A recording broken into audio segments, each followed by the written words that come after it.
salam sejahtera untuk kita semua, senantiasa selalu dalam lindungan Allah Subhanahu wa taala. Amin. Terima kasih sebelumnya saya ucapkan kepada rekan-rekan guru STI Sakti 03 yang sudah berkenan hadir, yang sudah berkenan berpartisipasi untuk bersama-sama kita di sini tentunya ingin berbagi apa yang sudah saya dapatkan, apa yang sudah saya terapkan, dan mudah-mudahan bisa kita laksanakan dalam kegiatan di sekolah kita bersama-sama. Nah, tentunya tema yang saya akan ambil pada kesempatan kali ini itu adalah budaya positif. Baik, kira-kira pertanyaannya ada yang tahu tidak apa sih budaya? Teman-teman mungkin ada yang bisa mau memberikan pendapatnya, budaya itu apa sih? Kebiasaan yang tidak bisa dihilangkan terus. Kebiasaan, ya. Berarti kata kuncinya kebiasaan. Mungkin dari Bu Ade ada? Kebiasaan yang diwariskan dan turun menurun. Kebiasaan yang diwariskan dan turun temurun, ya. Turun temurun, betul ya. Untuk kita mungkin ada tambahan? Ya. Sama kayak Bu Ade. Sama ya.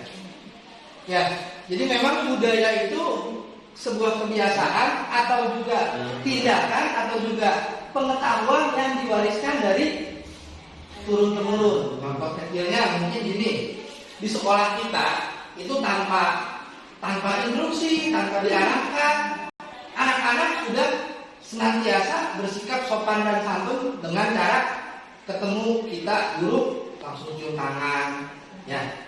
Ataupun mau pulang langsung pamit. Itu kan memang sebuah kebiasaan yang memang terus sehingga mengakar dan menjadi sebuah budaya, dan budaya tersebut budaya yang bagus untuk kita terapkan sehari-hari. Baik, dalam kesempatan ini ada beberapa konsep yang ingin saya sampaikan. Di antaranya sebelum itu saya punya pertanyaan. Pertanyaan pertamanya, apakah Anda setuju dengan pernyataan ini? Hukuman dapat mendisiplinkan anak. Setuju. Setuju. Pak Rosid setuju? Setuju. Bu Ade? Bu Ade setuju? Kayaknya Enggak setuju Bu Ade. Kalau Bu Intan bagaimana? Kurang setuju. Kalau Bu Wiwin? tergantung hukuman ya Pak. Tergantung hukuman. Baik. Oh, berarti setuju. Oke, ada artinya hukumannya tergantung apakah itu memang tepat atau tidak. Ya.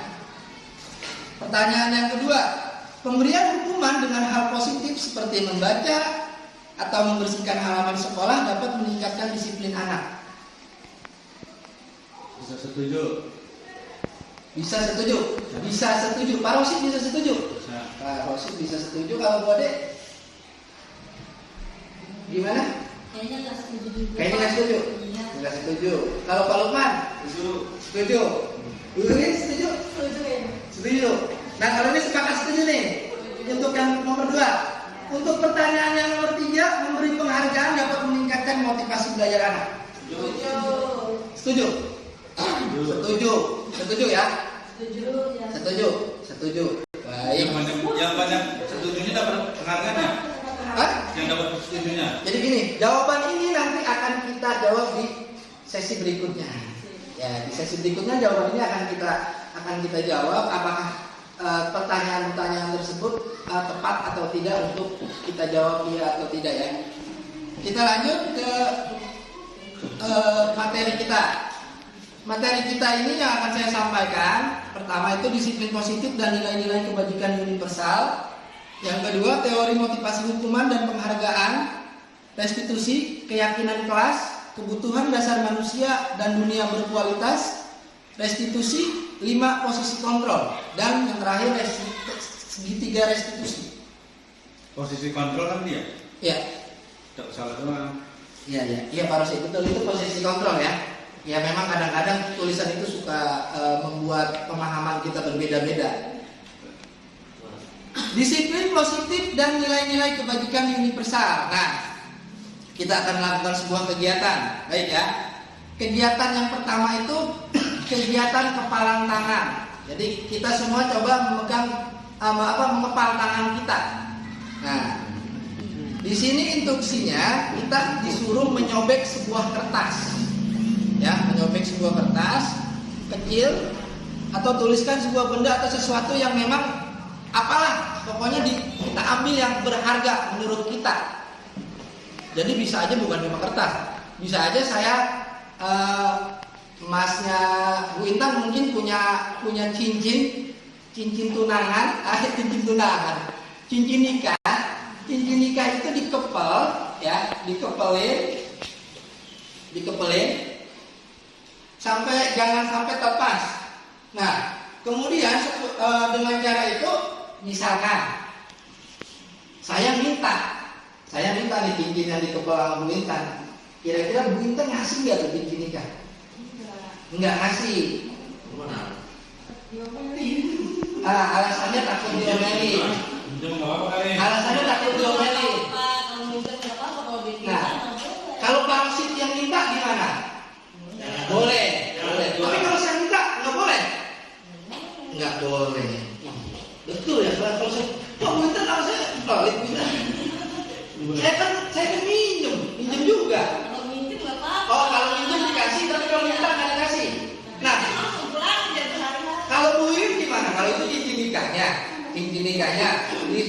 dipinjam sama saya, boleh nggak? Nggak boleh. Kalau Bu Iin dengan keyakinan penuh nggak boleh. Gimana kalau Pak punya cincin nikah nggak? Dijual. Kalau buatnya gimana? Boleh nggak kira-kira? Boleh, nggak ada kartunya. Nah, ya mungkin saya dikatakan boleh ya tergantung dari siapa yang minta tadi kan. Kalau minta tergantung siapa aja boleh. Dengan catatan minjem, berarti dipulangin. Enggak juga, berarti orangnya ditanya ini mah enggak. Lebih agung enggak? Ya. Kelewatan dong mau minjem ya. Baik, kita lanjut ke. Nah, di sini ada sebetulnya gini ya. Ini dalam kegiatan kepalan tangan ini sebetulnya yang punya peran penting itu adalah diri kita sendiri. Artinya tidak ada orang yang dapat mengancam, menghardik ataupun mengintimidasi kita kalau memang diri kita niatnya itu sudah bulat. Contoh seperti Bu Iin, siapapun yang minjem ini cincin nikah saya, itu prinsip saya tidak akan. Bahkan mungkin saya nggak punya makan, nggak punya buat sehari-hari pun cincin ini nggak akan saya jual. Sudah ada keyakinan dalam diri dan memang dia optimis kalau cincin ini memang harus dijaga. Ya artinya apa? Artinya kontrol seseorang itu yang mempengaruhi dirinya sendiri. Nah, makanya ada yang namanya teori kontrol. Menurut Dr. William Glasser, dia ini seorang psikologis dan juga praktisi pendidikan, tentang teori perubahan paradigma teori kontrol itu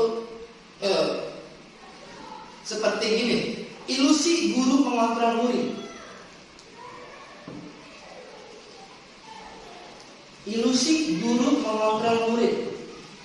Kira-kira ada yang bisa memberikan pandangannya? Bagaimana ilusi guru mengontrol murid? Jadi menurut Glasser itu guru bisa mengontrol murid itu cuma ilusi. Karena apa? Karena kontrol yang sejati itu ada dalam diri anak sendiri, bukan ada pada gurunya. Contoh kecil, Bu Intan ngajar kelas 1. Di saat mengajar, Bu Intan kebelet tipis. Anak-anak udah fokus belajar di kelas, Bu Intan masuk fokus belajar lagi nulis gitu kan. Tiba-tiba Bu Intan kebelet tipis. Bu Intan bilang, anak-anak, Ibu ke belakang sebentar ya. Oh ini gitu kan, tipis. Nah, tolong jangan ribut ya. Keluar Bu Intan. Mungkin hitungan detik ataupun menit anak-anak kira-kira bagaimana? Jalan-jalan. Pasti ada aja kan yang kita temuin, ada yang mungkin lagi ngegodain temennya, ada yang karena apa tadi mengontrol murid itu menurut Glasser ilusi. Karena apa? Karena kontrol sejati itu ada di dalam diri seorang anak, diri kita. Jadi kita menggambarkannya juga kepada diri kita sendiri. Karena setiap hari pun kita itu berusaha untuk mengontrol. Bagaimana kita mengontrol mau datang pagi itu tergantung diri kita. Betul nggak? Karena pilihan terus kita dikasih pilihan. Kita mau datang pagi atau mau datang siang, itu pilihannya ada di kita. Bagaimana kita bisa mencapai itu? Tentunya dengan kontrol yang baik.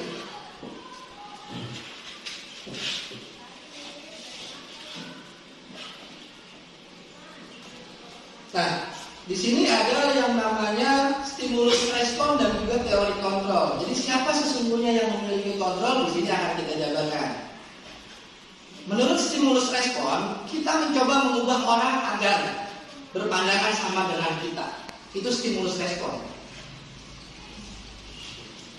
Jadi anggapan kita nih, saya Pak Rosid terkadang suka ngobrol kita ya Pak Rosid ya. Kita suka ngobrol mungkin tentang cerita masa muda gitu kan Pak Rosid. Kita kan masing-masing punya pandangan. Tapi di saat itu mungkin pandangan saya Pak Rosid berbicara tentang keluhan atau curhatan dia. Saya memberikan pandangan dan akhirnya Pak Rosid itu mungkin menyepakati pandangan saya, setuju. Padahal itu sebetulnya bukan apa yang diinginkan oleh Pak Rosid. Karena biasanya orang-orang seperti itu orang yang memang dalam keadaan katakanlah sedang galau dalam kata ini ya. Pak Rosid suka galau Pak Rosid ya? Tiap malam. Tiap malam galau. Kenapa? Jadi tapi menurut teori kontrol kita itu berusaha memahami pandangan orang lain tentang dunia. Nah, yang kedua, berperilaku buruk dilihat sebagai suatu kesalahan. Ini yang sering terjadi. Kita itu kalau melihat buruk pasti polis kan, ngejat kan.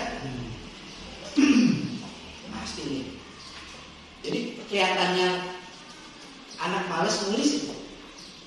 Anak malas nulis, udah kita ngejat jelek. Apakah kita pernah tanya kenapa dia malas nulis? Apakah dia butuh sesuatu? Kita pernah nanya kan? Kebutuhan apa saja yang memang belum terpenuhi? Karena memang di saat anak-anak kita itu merasa ada kebutuhan yang tidak terpenuhi, pasti akan ada sesuatu yang dibuat agak menyimpang daripada aturan yang ada. Tapi menurut teori kontrol semua perilaku memiliki tujuan. Nah ini maksudnya. Jadi tindakan seseorang itu pasti ada tujuannya. Sesalah-salahnya juga ada tujuannya, ada alasannya. Jadi tidak serta-merta seseorang itu melakukan sesuatu, anak-anak melakukan sesuatu tanpa adanya tujuan. Jadi saya pernah nanya anak-anak yang di kelas itu melakukan hal yang seperti dia mukul-mukul meja. Sering melihat anak-anak mukul-mukul meja. Mendengar ya.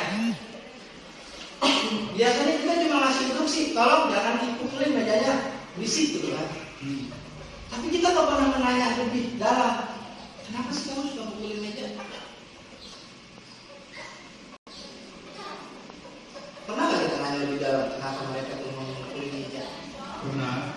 Apa katanya? Kalau sih mungkin kalau sih punya pengalaman yang berbagi dengan kita. Ya bisa jenuh. Jenuh. Nah jenuh. Faktor jenuh nih. Jenuh, bosen. Bosen, di kelas bosen. Nah, akhirnya dipukul meja. Jenuh, bosen, berarti yang salah siapa kalau kayak gitu? Di kelas dia jenuh dan bosan.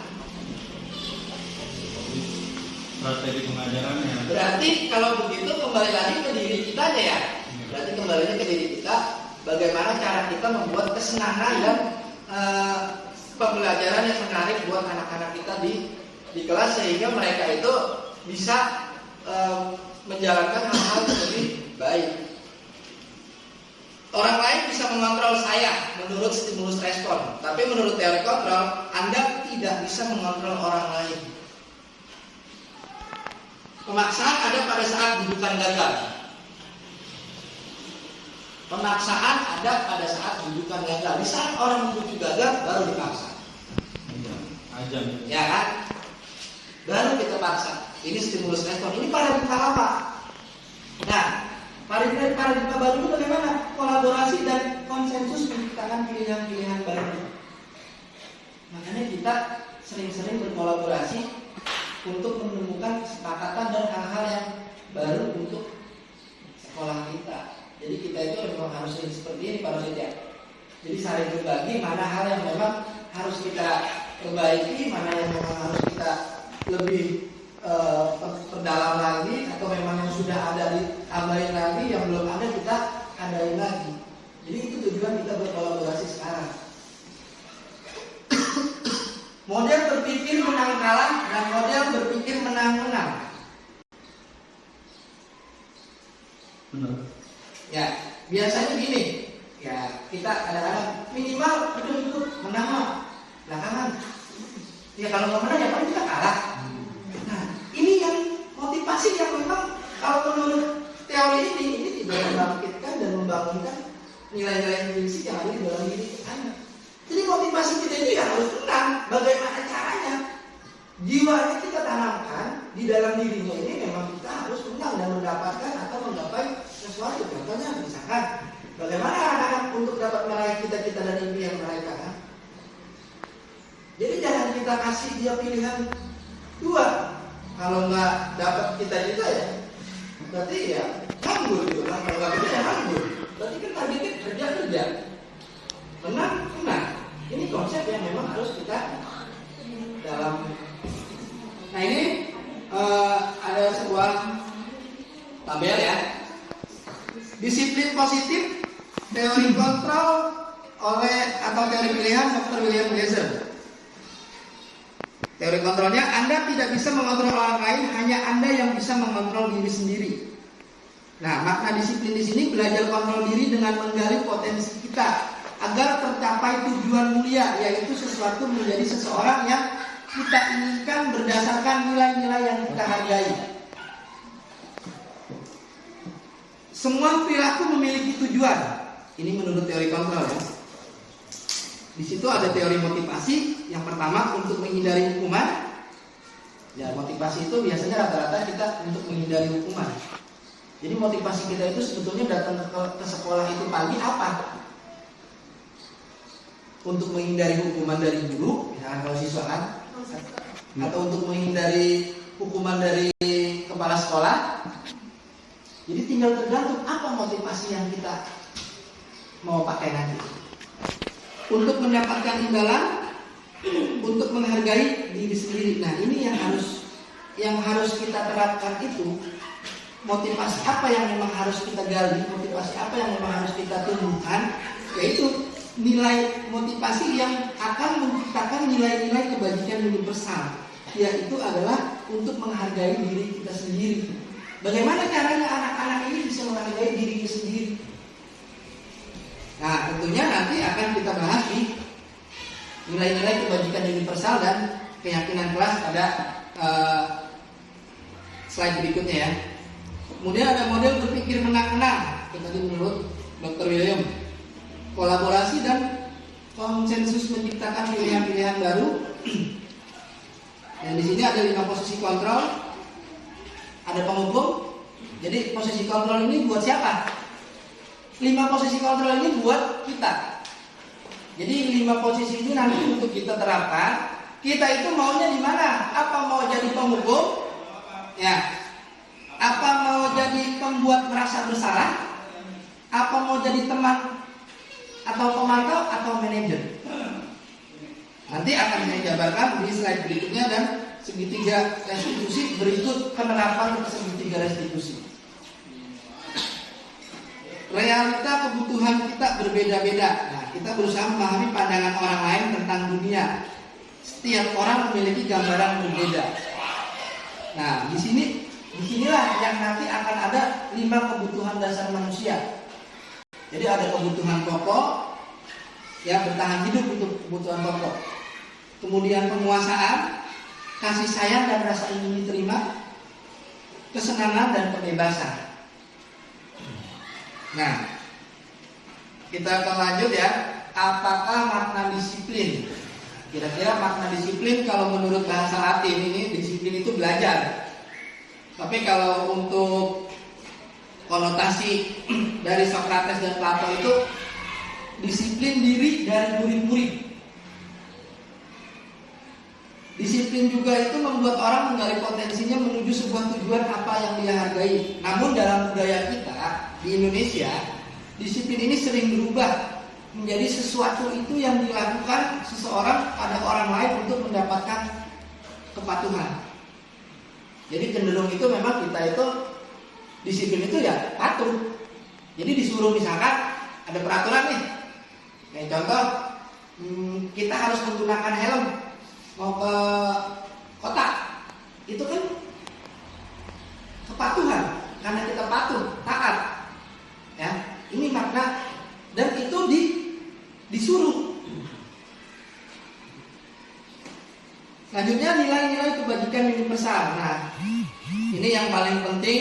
Poin ini menurut saya poin yang paling penting. Kenapa? Karena memang nilai-nilai itulah yang nantinya akan kita tanamkan dan kita bangunkan pada anak-anak didik kita. Nilai-nilai kebajikan itu adalah sifat-sifat positif manusia yang merupakan tujuan mulia yang ingin dicapai setiap individu. Setiap individu, nilai-nilai tersebut bersifat universal, lintas bahasa, suku, bangsa, agama maupun latar belakang. Jadi nilai-nilai kebajikan ini memang nilai-nilai yang sangat mulia. Nilai yang mulia, nilai yang bersifat universal. Artinya apa? Artinya nilai kebajikan itu kalau di katakanlah Indonesia itu misalkan makna mandiri, mungkin di negara lain juga sama mandiri. Nilai hormat itu di sana juga mungkin sama, hormat. Jadi nilai-nilai yang memang diakui oleh seluruh dunia itu nilai-nilai kebajikan universal. Lalu bagaimana kita menerapkan nilai-nilai kebajikan universal ini di anak didik kita? Nah tentunya kita sekarang itu memang sudah mulai menggunakan yang namanya kurikulum merdeka. Di mana di kurikulum merdeka di dalamnya itu terdapat nilai-nilai profil pelajar Pancasila. Nah, nilai-nilai inilah yang akan nantinya kita kita bangun bersama untuk menciptakan budaya positif yang ada di sekolah. Jadi salah satunya itu seperti beriman bertakwa kepada Tuhan yang Maha Esa dan berakhlak mulia. Ada mandiri, ada bernalar kritis, berkebinekaan global, bergotong royong, dan kreatif. Nah itu adalah 6 elemen dari nilai kebajikan universal yang dimasukkan ke dalam profil pelajar Pancasila. Jadi nanti kita hampir semua mungkin karena kita pakai kurikulum merdeka dan nilai-nilai kebajikan yang lebih kita terapkan itu adalah nilai profil pelajar Pancasila ini.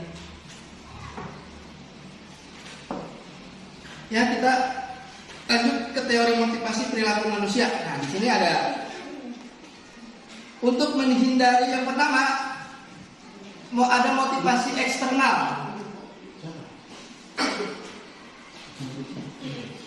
Ya, ada motivasi eksternal itu untuk menghindari ketidaknyamanan apa yang terjadi apabila saya tidak melakukannya.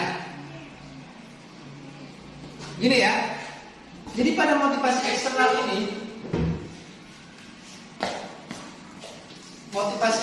ini kita lebih cenderung kalau kita nggak melakukannya kira-kira kita diapain? Contoh misalkan tadi saya datang kesiangan ke sekolah. Kira-kira saya akan diapain ya sama guru? Diomongin. Ditegur ya. Ditegur terus. Ya, terus. Jadi motivasi eksternal ini memang bukan motivasi yang timbul daripada dalam diri kita. Kita ya paling juga kan diomongin doang, udah. Enggak. Gitu doang. Jadi motivasinya cuma pikirnya seperti itu. Nah ini juga masih motivasi eksternal untuk mendapatkan imbalan dari orang lain. Pak Rosid, besok datang jam 7 pagi kata kepala sekolah nih.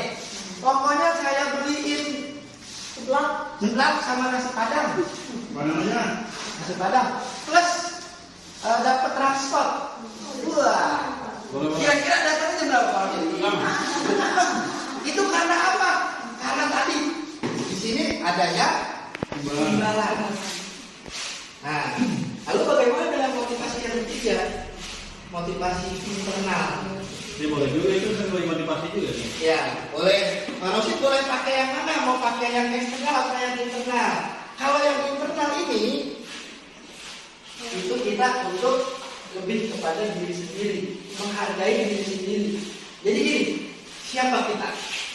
Siapa saya? Kita guru, gitu kan? Saya guru. Motivasinya apa kalau kita berangkat ke sekolah? Motivasi kita ke sekolah, katakanlah, tadi datang pagi. Kita balik ke tadi bahkan karena ibarat kalau sekarang, karena memang saya ingin menjadi teladan anak-anak didik saya. Ya, karena memang jati diri saya adalah sebagai seorang guru yang memang memberikan teladan buat anak-anak, sehingga saya harus siap datang pagi untuk menyambut anak-anak di sekolah. Jadi dia nilainya walaupun posisinya rendah, itu nilainya yang paling tinggi. Nah, yang nanti nilai ini juga yang akan kita kembangkan ke anak-anak kita. Tapi untuk awal pemula kita pakai nomor 2. Ya, kita boleh. Nah, kita bahas lagi ya. Jadi kembali ke apa tadi? Permen. Ke motivasi. Motivasi yang kedua, Pak Rosid. Ini motivasi imbalan ini bisa berupa penghargaan. Ini juga bisa kita terapkan ke anak-anak kita. Tapi ini tidak bisa bertahan lama. Kenapa? Karena ini tidak akan menciptakan suasana ataupun budaya positif yang akan terus menerus. Yang ada mereka itu kualitasnya akan turun. Karena setiap melakukan sesuatu harus ada imbalan, harus ada penghargaan. Ya, artinya apa? Kita boleh menggunakan ini, tapi kita harus bergeser perlahan-lahan. Kalau misalnya kaget, kalau kesini kan kaget, kita boleh di sini dulu, dimotivasi yang mendapatkan sebuah imbalan. Anak-anak punya apa? Kepengen juara 1 dikasih imbalan kan motivasinya di semester pertama misalkan juara 1 akan mendapatkan apa gitu kan, rumah apa gitu kan, itu kan atau Pak Rosid datang kalau selama sebulan full datang pagi dikasih mobil ini sama kepala sekolah, gitu kan. Nah, motivasi itu boleh saja kita. Tapi kalau terus-terusan dampaknya akan Negatif juga. nah, bangkrut. Makanya katakanlah ini hanya untuk apa? Untuk menstimulus. Ya. Kalau untuk menstimulus boleh, tapi kalau untuk dijadikan sebuah budaya itu tidak boleh. Makanya kenapa sih di Indonesia susah memberantas korupsi? Nah itu ini banyak yang masih menerapkan budaya-budaya seperti ini. Kalau udah jadi kebudayaan itu, udah jadi budaya memakan, susah kan kita untuk. Nah makanya dengan adanya Merdeka Belajar, kita mulai bergerak untuk apa? Untuk mau merubah bagaimana budaya-budaya yang lama, yang kurang baik, kita jadikan budaya positif yang memang mengakar pada nilai-nilai kebajikan universal. Sehingga insya Allah nanti untuk anak cucu kita mungkin sudah bisa pakai budaya yang sudah lebih baik lagi. Kita ini kan produknya apa kita ini? Jadi makanya saya mah nggak aneh ya. Kalau pernah lihat nggak kalau kita ke bank ngantri, ini ke bank ngantri ya, bank ngantri, Bu Wiwi mau utang, kita pengen koran, ngantri, ini udah baris, antrian baris, orang ngantri baris. Tiba-tiba Bu Wiwi baru datang.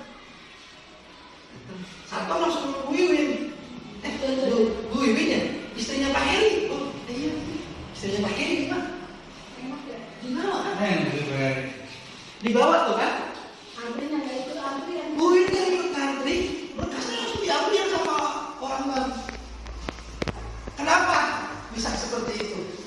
kalau kita memang memiliki kesadaran, memiliki nilai menghargai orang lain, itu tidak akan kita lakukan.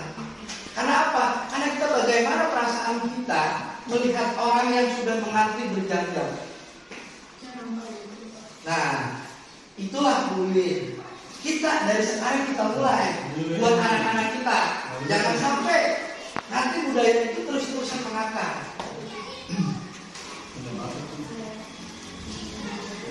Nah, ini juga menurut Piaget Dewantara, merdeka itu artinya tidak hanya terlepas dari perintah, akan tetapi juga cakap buat memerintah diri sendiri. Cakap memerintah diri sendiri maksudnya kita itu dapat lebih mengontrol. Mengontrol apa? Mengontrol diri kita untuk tidak melakukan hal-hal yang memang katakanlah di luar daripada tindakan-tindakan yang memang tidak bisa menciptakan sebuah kebudayaan yang bagus. Itu memang kembali lagi kita ke teori kontrol, karena semuanya ada di dalam diri kita, termasuk anak-anak. Anak-anak juga punya kemerdekaannya, punya kebebasan. Tapi bagaimana caranya kita bisa mendorong anak-anak kita ini lebih dapat membangkitkan nilai intrinsik yang ada pada diri, sehingga perbuatan atau tindakan-tindakan yang katakan tidak disiplin itu sudah mulai perlahan-lahan hilang. Dengan apa? Dengan kesadaran.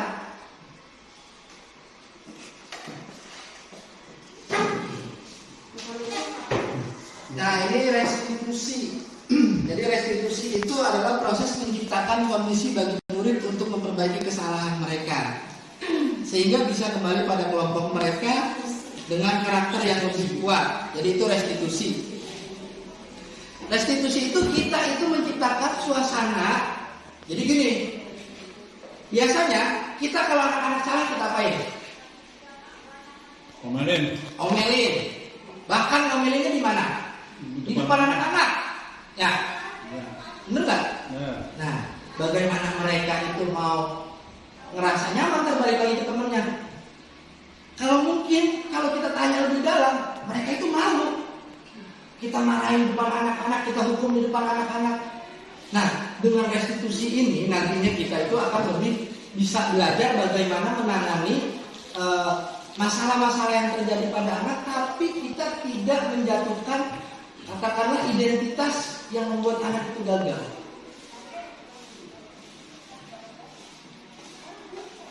Nah, ini ciri-ciri restitusi ya. Yang pertama, bukan untuk menebus kesalahan. Jadi restitusi itu bukan menebus kesalahan. Contoh gini, misalkan saya menghilangkan pulpennya Pak Rosid, saya tebus kesalahan. Udah Pak Rosid, tinggal saya beliin lagi yang baru. Udah kayak gitu aja, cukup. Tapi enggak. Jadi restitusi itu lebih kepada belajar dari kesalahan. Jadi jangan sampai kesalahan yang sama itu terulang lagi. Kalau anak udah buang sampah kemarin di situ, si A, jangan sampai dia itu melakukan kesalahan membuang sampah di situ lagi. Memperbaiki hubungan, ya, memperbaiki hubungan, tawaran bukan paksaan. Jadi di sini tidak ada paksaan. Kita tidak memaksa anak untuk harus begini, enggak. Tapi kita menawarkan apa? Menawarkan solusi. Solusinya dari mana? Kita cuma mendorong. Nanti anak sendiri yang akan berpikir apa yang harus dia kerjakan dan apa yang harus anak itu lakukan. Restitusi mencari kebutuhan dasar yang mendasari tindakan. Restitusi fokus pada karakter bukan tindakan. Nah, di sini memang karakter yang akan kita gali, karakter yang akan kita ciptakan pada anak. Restitusi fokus pada solusi. Jadi solusi, bukan kita cari-cari masalahnya. Kadang-kadang kita itu anak membuat kesalahan, kita cari masalahnya apa. Bukan. Jadi di sini kita seakan-akan melupakan sebuah masalah, tapi memberikan solusi dari apa yang sudah terjadi. Restitusi mengembalikan murid yang berbuat salah pada kelompoknya. Nah, ini yang paling penting. Jadi anak itu habis berbuat salah, dia nggak merasa, kadang-kadang kalau kita hukum atau kita kasih apa, dia kan malu kembali ke kelompoknya, mungkin ada rasa minder karena tadinya habis dikasih sebuah katakanlah hukuman oleh guru. Nah, ini juga sangat penting. Kenapa? Keyakinan kelas penting karena nantinya muaranya itu kepada apa? Kebajikan universal. Tadi Pak Rosid, seperti kita itu dalam Merdeka Belajar, dalam kurikulum Merdeka menerapkan apa? Profil pelajar Pancasila. Nah, jadi profil pelajar Pancasilanya nanti kita jabarkan nilai kebajikan mana yang mau kita terapkan di kelas. Mungkin kalau sekaligus kita nggak sanggup ya perlahan-lahan minimal ada satu elemen yang kita mulai terapkan. Misalkan elemen yang pertama. Nah, penerapan ini tentunya harus bisa dikerjakan bersama. Tidak hanya seorang guru, tapi antara siswa dan guru dan keluarga sekolah juga berperan aktif dalam melaksanakan tujuan daripada menciptakan budaya positif. Jadi ini muara dan akar daripada menciptakan budaya positif. Mengapa harus keyakinan kelas? Mengapa kita memiliki peraturan harus menggunakan helm bila mengendarai kendaraan roda 2? Nah ini akan lebih bermakna nanti jadi kelas. Mengapa kita menggunakan helm kalau pakai motor roda 2 kendaraan? Pakai sepeda pakai helm nggak? Ada.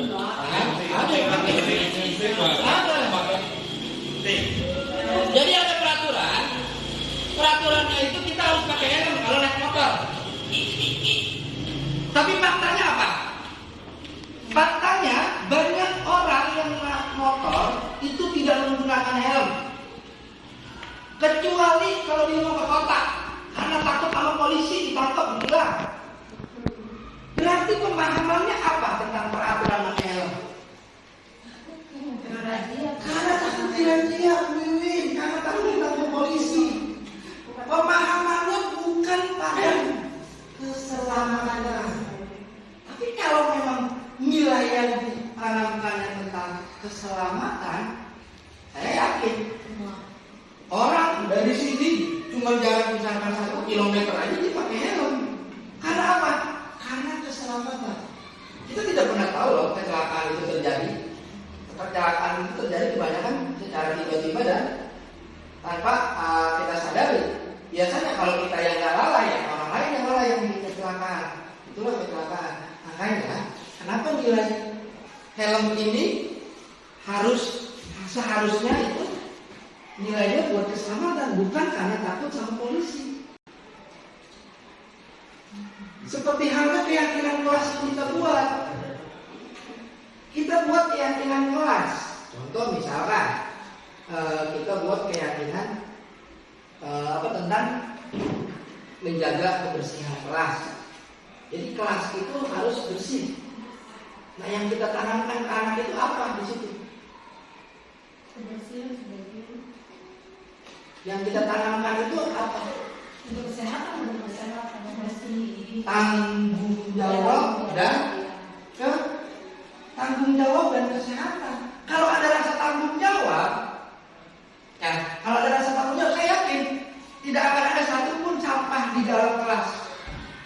Dan yang kedua nilai kesehatan. Itu yang harus kita tanamkan ke anak-anak kita. Jadi sekarang itu memang pentingnya budaya positif itu ya buat kedepannya menciptakan lingkungan suasana sekolah yang memang akan ramah, kondusif dan menyenangkan. Mengapa kita memiliki peraturan 3M menggunakan masker, mencuci tangan dan menjaga jarak?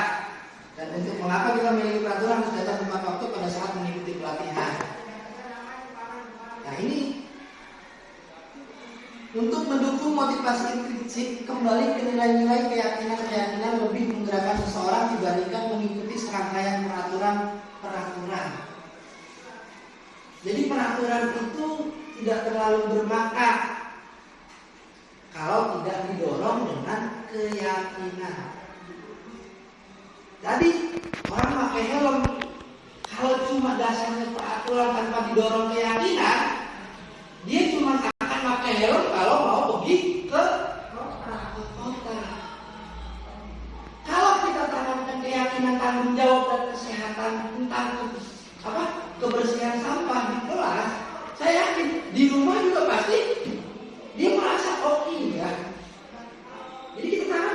bukan peraturan yang kita bikin.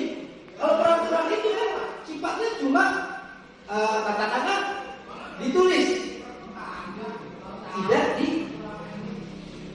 diyakini dalam hati. Jadi biar bagaimana kita menggerakkan anak-anak kita ini yakin kalau tindakan itu adalah nilai-nilai yang baik.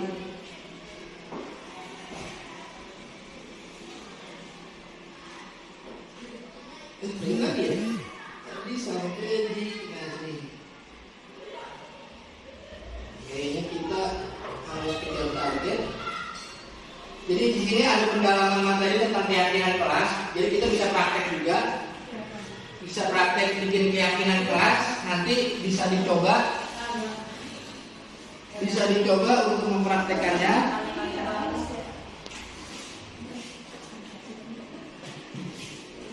Nah, di sini ada tabel T dan tabel Y. Ya, di tabel T itu ada tulisan hormat, bekerja, diterima dan dimiliki. Nah, di sini nanti kita bisa tulis di samping kanan samping kirinya ada tampak seperti dan tidak tampak seperti. Nah, rasa hormat ini nilai keyakinan rasa hormat ini implementasinya apa sih kalau rasa hormat? Rasa hormat itu apa kira-kira contoh sikapnya yang kelihatan di anak? Ya, Ke gurunya, mengucapkan salam kepada guru, itu kan rasa hormat kan? Terus apa lagi? ya salaman, cium tangan. Nah di kegiatan ini nanti akan kelihatan mana yang memang itu kegiatan tersebut kelihatan, mana yang memang tidak. Misalkan si A dia setiap kali ketemu guru cium tangan, si B tidak, di saat ketemu guru tidak cium tangan. Berarti rasa hormatnya harus kita itu. Nah terus bekerja. Nah, di sini meyakini untuk mengerjakan segala pekerjaan atau mengikuti kegiatan yang telah ditugaskan. Jadi misalkan si A dia kelihatan nih setiap ngumpulin tugas tepat waktu. Si B sering telat mengumpulkan tugas. Nah kemudian ada lagi masih di tabel T dan Y. Nah ini kegiatannya tampak seperti dan tidak tampak seperti. Datang tepat waktu. Mana kopi? Nah ini hormat ya, ada hormat. Terdengar, terlihat dan berperilaku. Terdengar satu orang berbicara, yuk saya bantu. Kalau bisa selesaikan ini bersama, terima, tolong ya, permisi. Nah ini kata-katanya. Kalau terlihat itu berempati terhadap perasaan orang lain. Berempati terhadap perasaan orang lain. Ya. Nah kemudian berperilaku tersenyum ramah. Dia tersenyum nggak? Kalau di kelas atau cemberut aja. Kemudian juga berjabat tangan, memberikan ruang perjalanan postur tubuh yang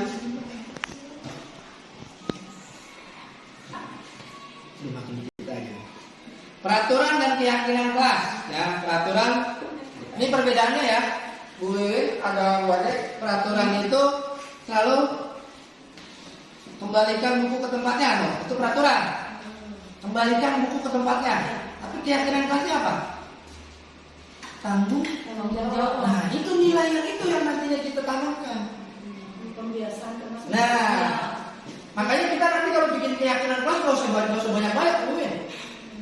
Misalkan Bu Wiwin mau menerapkan keyakinan kelasnya nilai kebajikan universal apa? Misalkan kalau saya kan beriman bertakwa kepada Tuhan. Ya, saya baru dua beriman bertakwa sama saling menghormati dan menghargai bertanggung jawab. Nah itu saya itu penerapannya dari yang kemarin ya, penerapan praktek sholat Jumat itu sebetulnya salah satu dari pada nilai kebajikan universal beriman bertakwa kepada Tuhan yang saya masukin. Nah dilarang mengganggu orang lain itu rasa hormat, itu peraturan. Peraturannya dilarang mengganggu, keyakinan kelasnya menghormati orang lain. Hadir di sekolah 15 menit, keyakinan kelasnya menghormati orang lain sama berkomitmen. Dilarang melakukan kekerasan. Keyakinan kelasnya apa? Keselamatan, terus menghormati orang lain sama kesehatan. Kemudian ini menggunakan narkoba ya, bergantian atau menunggu giliran. Nah itu, jadi dari peraturan atau kita punya tata tertib di kelas? Punya. Nah dari tata tertib itu nanti kita buat keyakinan kelasnya di sampingnya. Nah keyakinan kelas ini yang tepatnya itu nanti harusnya disepakati bareng-bareng. Ya, peraturan itu ada aja di kelas. Ya peraturan akan ada di kelas, nempel. Tapi pernah nggak kita sepakati bagaimana apa yang harus kita lakukan? Jadi nanti juga kita akan ada kegiatan pendalaman ya, kayak misalkan gini, Bu Iwin kan kelas 2 ya, enak masih. Jadi bikin aja tugas ke murid, bikin misalkan gini, kasih selembar-selembar, bikin tugas guru, tugas murid. Yang bukan tugas guru, yang bukan tugas murid. Biarin anak-anak yang bikin. Dia yang nulis tuh. Iya, anak-anak yang nulis. Apa yang, nah mereka mungkin akan berikan tugas guru, misalkan ngajar, terus ngajar, terus Mereka yang kasih nilai. Iya, biar mereka dan itu ditempelin aja, suruh tempel. Jadi di saat mereka misalkan katakan berisik, lihat di tugas-tugasnya apa, baca lagi. Tugas kamu ngapain? Tuh, tugas kamu sendiri yang bikin. Nah, itu salah satu pendalaman di saat kita menerapkan keyakinan kelas. Nah, sebetulnya keyakinan kelas juga boleh kita undang oleh murid kita. Jadi keyakinan kelas itu memang enaknya begitu masuk tahun pelajaran baru kita buat keyakinan kelas. Karena apa? Kalau orang tuanya lebih mendukung, berarti kegiatan itu kan lebih berjalan. Sekolah kita juga akan lebih cepat perubahan yang ada tentang budaya positif yang akan kita jalankan.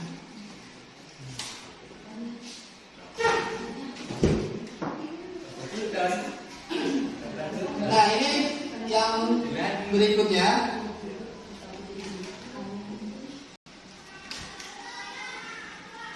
pendamaian materi pada dihukum adalah oleh penghargaan yang semula ada 5, di sini ada 8. Awalnya ada 5, tapi di sini saya masukin 8. Jadi dihukum oleh penghargaan.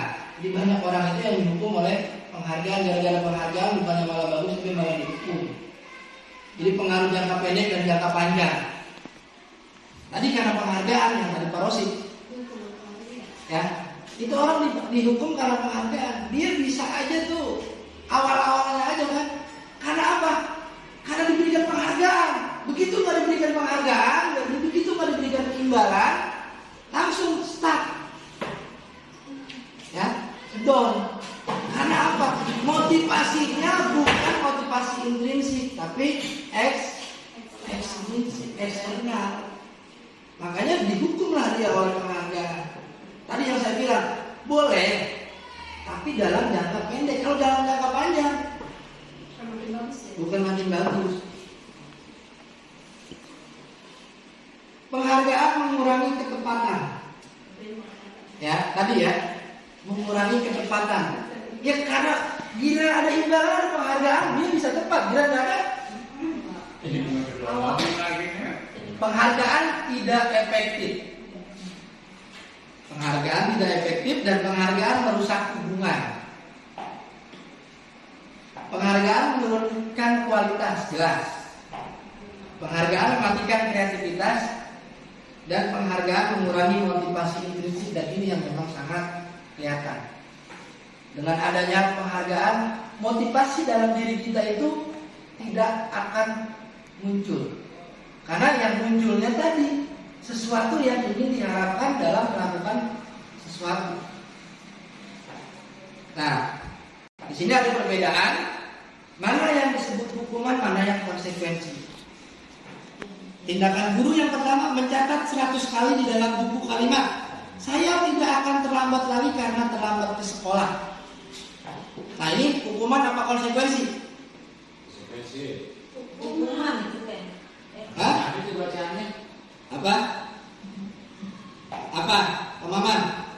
Mencatat 100 kali di dalam buku kalimat saya tidak akan terlambat lagi karena terlambat di sekolah. Ini hukuman ya. Ya. Lari keliling lapangan basket 2 kali karena terlambat hadir di sekolah. Hukuman. Murid diminta untuk push up 15 kali karena tidak menggunakan masker ke sekolah. Hukuman. Menggantikan kertas tugas teman yang telah dicoret-coret. Konsekuensi. Membersihkan tumpuhan air di meja tulis karena tersenggol pada saat belajar. Murid disuruh untuk tidak mengenakan sepatu seharian di sekolah karena tidak mengenakan sepatu hitam. Hukuman. Dan lari mengelilingi lapangan basket udah tadi ya. Udah. Nah di sini perbedaannya. Perbedaan hukuman dan konsekuensi. Hukuman itu sesuatu yang menyakitkan harus terjadi. Ya orang dihukum mau nggak mau ya sakit terjadi ya. Konsekuensi sesuatu harus terjadi. Sesuatu harus terjadi. Tanpa menyakiti berarti. Hah? Iya sesuatu harus terjadi. Karena memang udah konsekuensinya. Kalau hukuman itu jelas menyakiti. Jelas menyakiti karena apa? Rata-rata hukuman itu spontan. Ya, rata-rata hukuman itu spontan. Beda sama konsekuensi. Kalau konsekuensi itu anak udah tahu saya ini kalau nggak kerjain tugas ini gitu kan, saya akan. Karena anak udah tahu. Tapi kalau hukuman biasanya nggak tahu. Kira-kira dihukum apa ya? Membuat anak sakit, tuh, hukuman. Jadi kita jangan suka menghukum anak, membuat anak merasa tidak nyaman dalam jangka waktu pendek. Anak membenci kedisiplinan. Anak menghargai disiplin, konsekuensi. Paksaan, stimulus tanggapan. Mendorong anak menyakiti diri sendiri. Mendorong anak agar mudah menyesuaikan diri. Konsep diri yang buruk, konsep diri yang baik. Anak belajar untuk menyembunyikan kesalahan. Konsep diri yang baik.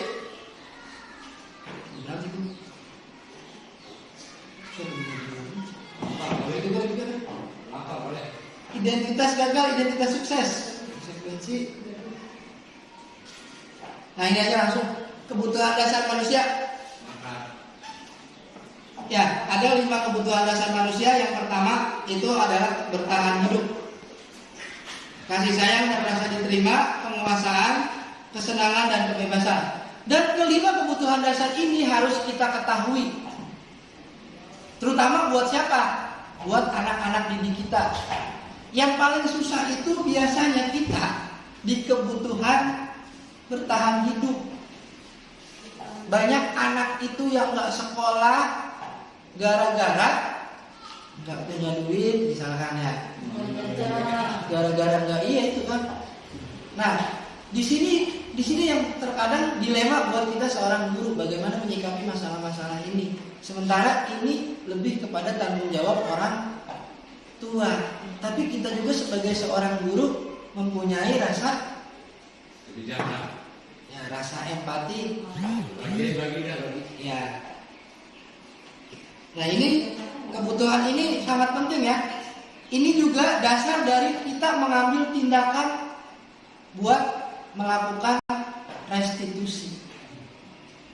Jadi nanti kalau anak salah, anak nakal, itu jangan datang-datang kita ponis. Kita tanya apa yang memang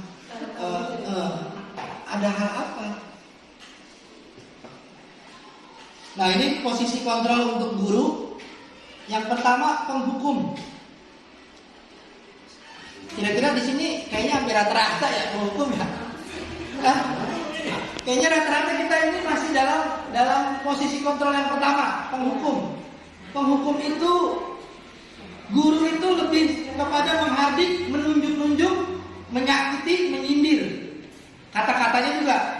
Kalau kamu tidak melakukannya, awas ya, rasakan. Jadi kata-katanya itu memang lebih Ancaman. iya. Terus hasil ke anaknya bagaimana? Anak ini bukannya malah benar, memberontak, menyalahkan orang lain dan berbohong. Jadi kalau kita pakai pakai penghukum, anak itu banyak kan bohong kita tanya. Karena apa? Karena dia takut dihukum, jadinya bohong. Kaitan dengan dunia berkualitasnya apa? Murid meletakkan guru di luar dunia berkualitasnya. Murid berkata, biarkan saja, nanti juga marah-marah lagi. Gitu kan? Murid kan tahu nih, murid biasa tuh marah-marah lagi. Jadi akan diulang lagi kesalahannya. Diulang lagi. Paling dimarahin doang, paling diomelin, paling diginiin, gitu kan? Identitas berhasil. Yang kedua ya, membuat orang merasa bersalah. Membuat orang merasa bersalah ini kebanyakan berceramah, berceramah dan mengatakan seharusnya ibu kecewa sama kamu, ya. Terus apakah kamu tidak kasihan sama ibu kalau kamu melakukan hal itu lagi? Nah, itu membuat merasa bersalah. Jadi seakan-akan anak itu jadi bersalah. Jadi identitasnya gagal kalau anak udah dibuat merasa bersalah duluan. Karena udah jelas, berarti gara-gara saya dong. Ya, gitu kan? Menyembunyikan, menyangkal, berbohong. Dampak hasilnya, murid menyeletakkan guru di dalam dunia berkualitas, maafkan saya. Jadi ada kata-kata maaf karena dia merasa rendah diri. Kemudian sebagai teman membuatkan alasan-alasan untuk muridnya, ayolah lakukan. Nah, ini siapa yang biasanya kayak temen nih menangani masalah kepada siswa? Nah, itu ya. Ayo lakukan demi ibu, masa kamu tidak mau? Ingat ketergantungan. Jadi ketergantungan.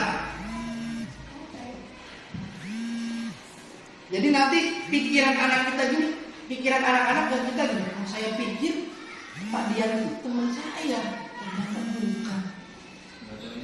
Nah, ini karena awalnya kita menggunakan teknik posisi kita sebagai teman.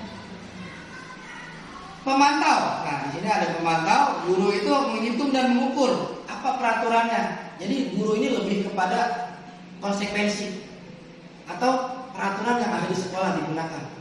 Dia tidak menghukum dengan cara yang menghanik atau menunjuk-nunjuk, tapi lebih menanyakan nanti apa konsekuensi dari tindakan yang sudah kamu lakukan. Kamu tahu apa? Ya misalkan tadi lari atau apa? Menyesuaikan diri bila diawasi. Murid meletakkan guru peraturan dan hukum di dunia berkualitas. Berapa banyak bintang yang saya harus peroleh, berapa halaman yang harus saya tulis. Nah itu apa? Yang terakhir nih, manajer. Ini agak sulit memang kalau manajer. Kenapa? Karena di sini tidak ada sama sekali kita menghukum ke siswa. Sama sekali tidak ada yang namanya katakanlah tindakan fisik ataupun kata-kata kasar yang keluar dari mulut seorang guru. Di sini guru lebih menghargai diri sendiri, mengajukan pertanyaan-pertanyaan. Contohnya, apa yang kita yakini? Apa yang bisa kau kerjakan untuk memperbaiki masalah ini? Menguatkan pribadi. Jadi murid itu nanti kalau kita sebagai manajer, tentunya ini harus kita buat dulu kesepakatan kelas dan keyakinan kelas. Barulah restitusinya bisa berjalan. Nah, di sini nanti akan saya kasih contoh. Nah, ini sini juga ada contohnya. Kalimat pernyataan, saya kecewa sekali dengan kamu, itu membuat orang merasa bersalah. Kamu tidak pernah benar melakukannya sebagai penghukum. Ayolah lakukan demi ibu, teman. Apakah kamu mau mendapatkan stiker bintang hari ini? Mantau. Bagaimana kamu bisa menyelesaikan masalah ini? Manajer, kamu selalu yang paling terakhir. Nah, ini segitiga restitusi. Segitiga restitusi itu adalah sebuah tindakan atau pendekatan yang kita gunakan dalam melakukan tindakan yang memang katakan sudah di luar daripada keyakinan kelas yang sudah sebelumnya kita sepakati. Jadi dalam segitiga restitusi ini, kenapa disebut segitiga? Karena ada 3 tindakan di situ yang kita gunakan nanti. Jadi ada yang namanya menstabilkan identitas. Nah, bagaimana posisi kita di saat kita menstabilkan identitas anak? Bagaimana jika anak kita melakukan kesalahan? Anak itu apa dapat kita hukum?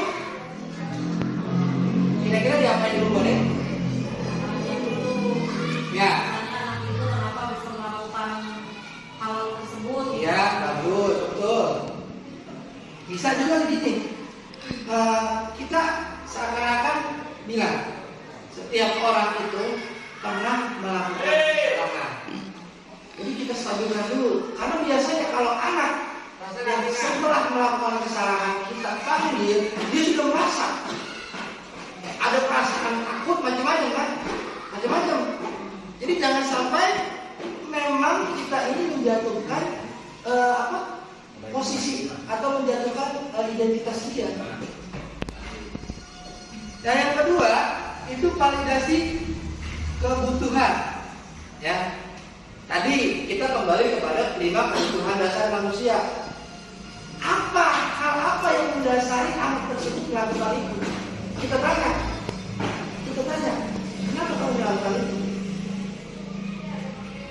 Apa karena, misalkan jawabannya, apa karena kesenangan? Apa karena memang dia iseng?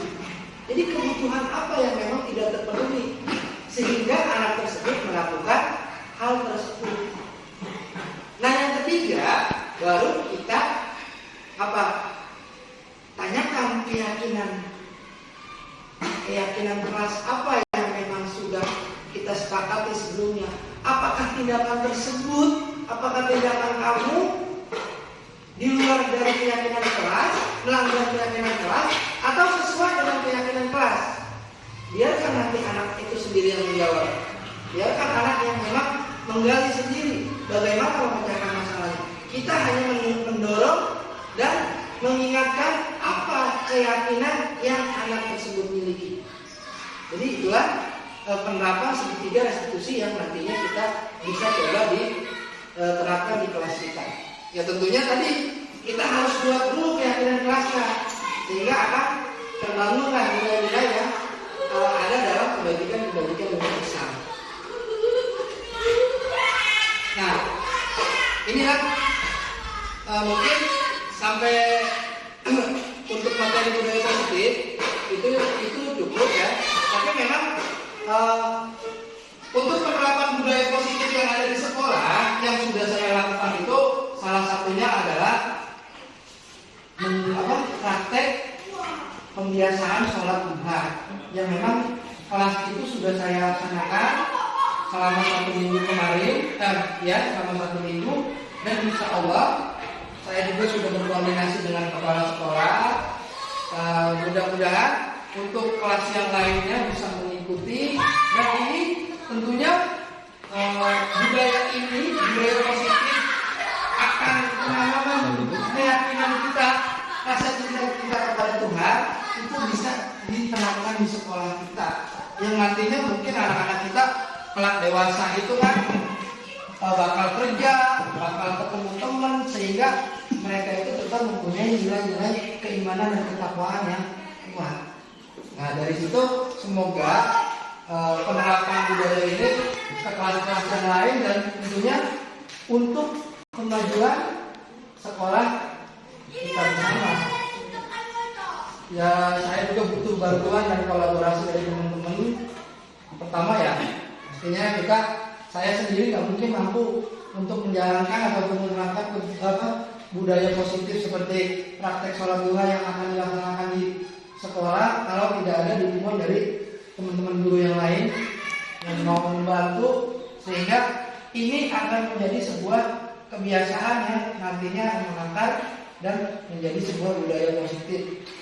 Dan saya pun mengambil nilai ini tidak langsung dari pemikiran, tapi memang kita mengikuti apa yang menjadi visi sekolah kita. Salah satunya adalah membangun generasi manusia yang agamis, dan yang kedua saya mengambil dari elemen profil pelajar Pancasila, beriman, bertakwa kepada Tuhan dan beramal mulia. Muncullah daripada kebiasaan praktek sholat duha yang mulai kita terapkan di sekolah kita. Nah, semoga pertemuan kita hari ini mendapatkan sebuah hal yang lebih positif ke depannya. Semoga ada perubahan buat kita semua tentunya.